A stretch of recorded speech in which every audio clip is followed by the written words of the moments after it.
Now there's fresh friction surfacing between Israel and the United States over Gaza's future governance.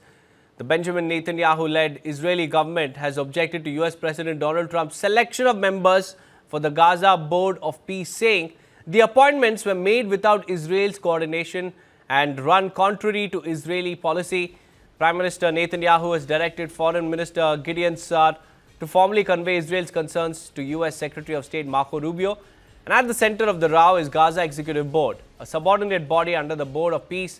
Israel has flagged objections to its composition, which includes Tony Blair, Trump envoy Steve Witkoff, Jared Kushner, Turkey's foreign minister, and a senior Qatari diplomat. The White House says the board will oversee Gaza's stabilisation, governance, reconstruction, and also investment as part of Phase 2 of Trump's 20-point Gaza peace plan.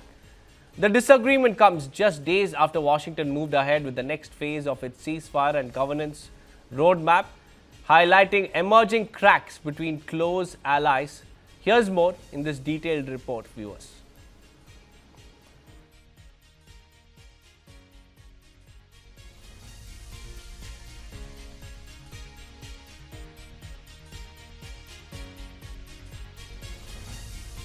Well, now what Benjamin Netanyahu claims is that all of these board members were appointed by the United States, but without consulting Israel or the Israeli Prime Minister or the Foreign Minister.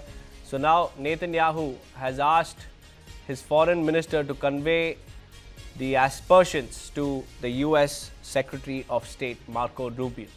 Here's more. The White House on Friday announced the names of President Donald Trump's Board of Peace that will supervise the temporary governance of Gaza. Trump himself will oversee the board, which includes US Secretary of State Marco Rubio, Special Envoy Steve Witkoff, and Trump's son-in-law Jared Kushner. Former British Prime Minister Tony Blair was also confirmed to be involved. The White House did not detail the responsibilities of each member. However, Nikolai Mladenov, a former UN Middle East envoy, will be the High Representative for Gaza. The names did not include any Palestinians. Critics have said Trump overseeing a board to supervise a foreign territory's governance resembled a colonial structure. Palestinians in Khan Yunis on Saturday expressed both their concern and hope.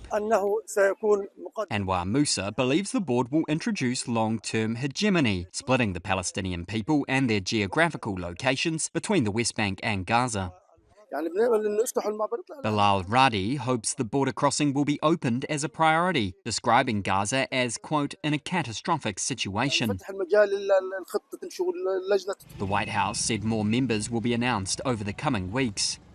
Israel and Hamas have accused each other of ceasefire violations in Gaza.